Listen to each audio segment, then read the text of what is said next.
আমার পাড়ায় এক বৃদ্ধ দম্পতি থাকে যাদের আমি কাকু ও কাকিমা বলেই সম্বোধন করি। বাস করেন তাহাদের একমাত্র পুত্র সন্তান কর্মসূত্রে দূরদেশে বাস করে এবং বছরে একবার মা বাবার সাথে দেখা করতে বাড়ি আসে।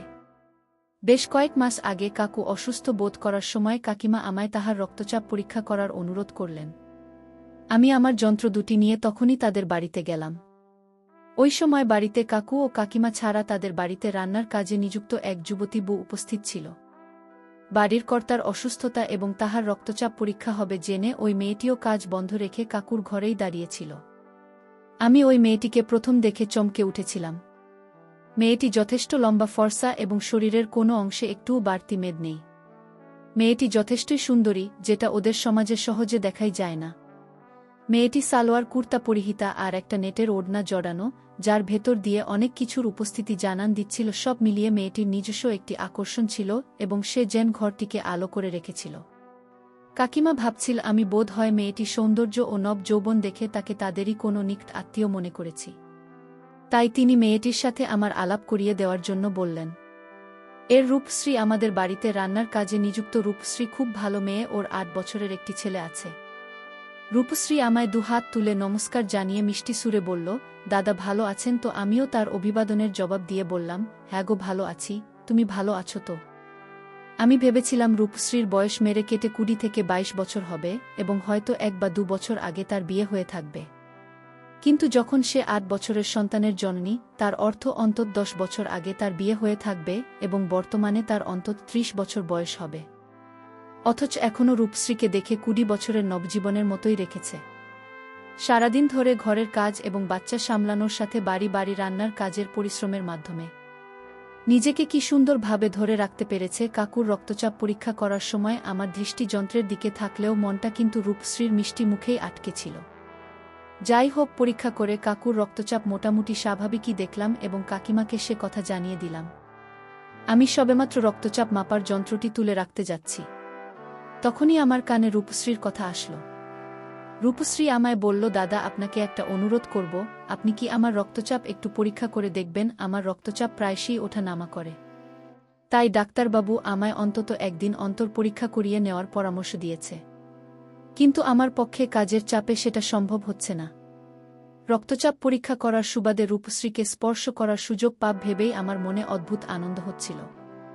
আমি রূপশ্রীকে বললাম, হ্যাঁ কেন করব না, এসো তুমি আমার পাশে বসো, আমি এখনই দেখে নিচ্ছি। রূপশ্রী আমার পাশে বসে ফিসফিস করে বলল, কি দেখবেন আমার, আর কি দেখতে চান? রূপশ্রীর কথা শুনে আমি চমকে উঠলাম। ততক্ষণে কাকু ও কাকিমা দুজনেই পাশের ঘরে চলে গেছেন। আমি রূপশ্রীর দিকে তাকালাম। তার চোখে আমার প্রতি একটা অদ্ভুত আকর্ষণ দেখতে পেলাম। রূপশ্রী আমার সামনে তার একটা হাত এগিয়ে দিল এবং সময় তার কুর্তার হাতা গুটিয়ে দিতে অনুরোধ করল। রূপশ্রী বিশেষভাবে বেঁকে বসল, যার ফলে হাতা গোটানোর বা বাঁ হাতে রক্তচাপ মাপার যন্ত্রের বন্ধন পরানোর সময় আমার হাতে বেশ কয়েকবার স্পর্শ করল। আমি আবার রূপশ্রীর মুখের দিকে তাকালাম। মুখে সেই দুষ্টুমি মাখানো মুচকি হাসি এবং চোখে আকর্ষণ এবং সমর্পণের ভাব। সে আবার মুচকি হাসি দিয়ে আমায় ফিসফিস করে জিজ্ঞেস করল, হাত দিতে কেমন লাগল? ভালো লেগেছে? জিনিসটা পছন্দ হয়েছে? আমিও মুচকি হেসে বললাম, খুব ভালো লেগেছে, এটা খুবই সুন্দর। এই বলে আমি স্টেথোস্কোপটা কানে লাগিয়ে পর্যবেক্ষণ করতে লাগলাম। রূপশ্রী আবার ফিসফিস করে বলল, মনে হয় এভাবেই প্রতিদিনই আপনাকে আমার রক্তচাপ পরীক্ষা করে দিতে হবে? আমি সাথে সাথেই বললাম, হ্যাঁ তাতে আমি 100 বার রাজি, তবে এখানে নয়। তুমি প্রতিদিন এই সময় আমার বাড়িতে চলে এসো, আমি তোমার রক্তচাপ দেখে দেব। আমি প্রতিদিন ওই সময়ের রূপশ্রীকে আসতে বলেছিলাম, কারণ ওই সময় আমার স্ত্রী শিক্ষকতা করার জন্য বাড়িতে থাকে না এবং আমি একলাই থাকি।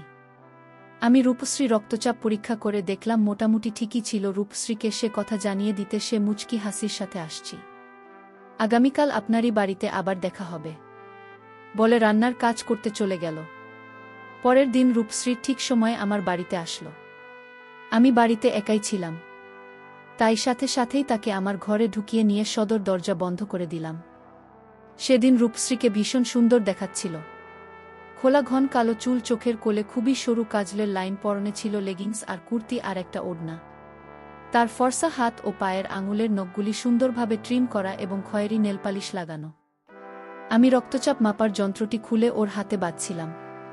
আর পরীক্ষা করছিলাম। রূপশ্রী মুচকি হেসে বলল, দাদা ওইভাবে চাপ দিলে তো আমার রক্তচাপ আরও বেড়ে যাবে। আমিও মুচকি হেসে বললাম, সমস্যা নেই, আমি ঠিক করে দেব। রূপশ্রী আমার কথার জবাবে মুচকি হেসে বলল, হ্যাঁ, সেটা আমি টের পাচ্ছি। আমি দেখলাম রূপশ্রীর রক্তচাপ ঠিকই আছে। গতকালও তো রক্তচাপ ঠিকই ছিল। আমি তাকে এই কথা জানাতে সে হেসে বলল, ঠিক আছে দাদা, আমি আগামীকাল আবার এই সময় রক্তচাপ পরীক্ষা করাতে আসব। এই বলে রূপশ্রী ওই দিন চলে গেল। পরের দিন সকালে রূপসী আবার আমার বাড়িতে এলসে দিন। তার পরনে ছিল লেহেঙ্গা। আমি জীবনে এই প্রথমবার কোনো লেহেঙ্গা পরিহিত কাজের মেয়েকে রান্নার কাজে আসতে দেখলাম। কেমন যেন মনে হলো রূপশ্রী কিন্তু খুবই সাবলীলভাবে আমার বিছানার উপর বসল। তো যা পরীক্ষা করানোর জন্য আমি আগের দিনের মতোই তার পরীক্ষা করলাম। রূপশ্রী হেসে বলল, দাদা আপনি যা করছেন তাতে তো আপনারও রক্তচাপ ভেবে যাচ্ছে। রূপশ্রীর কথায় আমার একটু লজ্জা লাগল। রূপশ্রী আবারও ইয়ার্কি করে বলল, ছেড়ে দিন দাদা, আমি তো দেখেই ফেলেছি, তাই আর লুকাতে হবে না। না, ওই দিনও আমি রূপশ্রীর রক্তচাপে কোনো অসঙ্গতি পাইনি।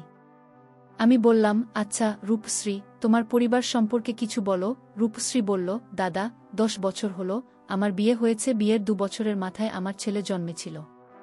আমার স্বামী বাহিরে অন্য শহরে কাজ করে এবং বছরে 1বার বা 2বার বাড়ি আসে।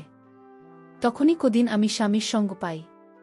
বর্তমানে আমার 30 বছর বয়স। দিনের পর দিন স্বামী ছাড়া একা থাকতে আমার খুবই কষ্ট হয়, কিন্তু আমায় মুখ বুঝে সেটা সহ্য করতে হচ্ছে। দাদা, আপনার পাশে থাকলে আমার বেশ ভালো লাগে। আমার মনে হচ্ছে আপনি আমারই সমবয়সী বা হয়তো একটু বড়। তাই আমি আপনাকে আমার স্বামীর অনুপস্থিতিতে পেতে চাই। আপনাকে আমি সরাসরি প্রশ্ন করছি, আপনি কি আমার সাথে সময় কাটাবেন? আমি নির্বাক হয়ে এতক্ষণ রূপশ্রীর কথা শুনছিলাম। আমি মনে মনে ভাবলাম, ও তাহলে এটাই হচ্ছে মূল কারণ, আমার কাছে রক্তচাপ পরীক্ষা করার মূল কারণ। রূপশ্রী লাজুক গলায় বলল, দাদা আপনি অমন করে আমার দিকে তাকিয়ে আছেন কেন? আমি মুচকি হেসে বললাম, আজ আমার বাড়িতে স্বর্গ থেকে সোজা এক অপসরা নেমে এসেছে। তাকেই দেখছি, বিশ্বাস করো তোমার মতো মেয়ে জীবনে দেখিনি।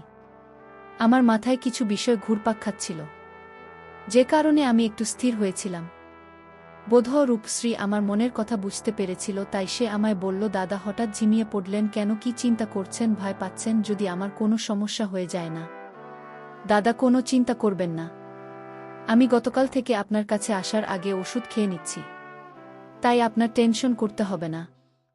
আপনি নিশ্চিন্ত মনে পর্যবেক্ষণ করো। বন্ধুরা, তোমরা নিশ্চয়ই বুঝতে পেরেছ আমি কি বোঝাচ্ছি। ইউটিউবের কড়া নিয়মের কারণে এসব ঘটনা সরাসরি বলা যাচ্ছে না। তোমরা কমেন্টে দেওয়া লিঙ্ক থেকে আমার ওয়েবসাইট ভিজিট করো, সেখানে একদম খোলামেলা গল্প দেওয়া আছে। প্রায় 20 মিনিট ধরে রূপশ্রীকে পর্যবেক্ষণ করেছি।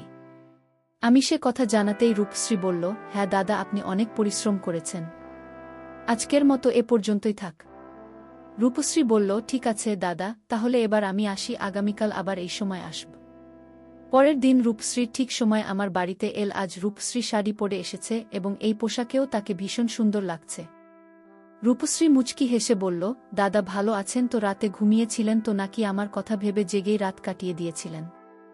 আমি শুধু হ্যাঁ আর হোম বলে উত্তর দিলাম। আগের দিনের মতোই আমি ওর পর্যবেক্ষণ করতে লাগলাম। বাড়িতে আমার স্ত্রী না থাকায় বেশ সুবিধা হচ্ছিল। এদিকে রূপশ্রীও সময় কাটানোর জন্য আমার মতো একজন ডাক্তার পেয়েছে যে তার স্বামীর উপস্থিতি বুঝতে দেয় না। দিনের পর দিন এভাবেই চলতে থাকে পর্যবেক্ষণের কাজ। বন্ধুরা, ইউটিউবের গল্পগুলো শুনে মজা না পেলে আমার ওয়েবসাইটে দেওয়া গল্পগুলো শুনতে পারো। সেখানে প্রতিদিন খোলামেলা গল্প আপলোড করা হয়। কমেন্টে ওয়েবসাইটে লিংক দেওয়া আছে।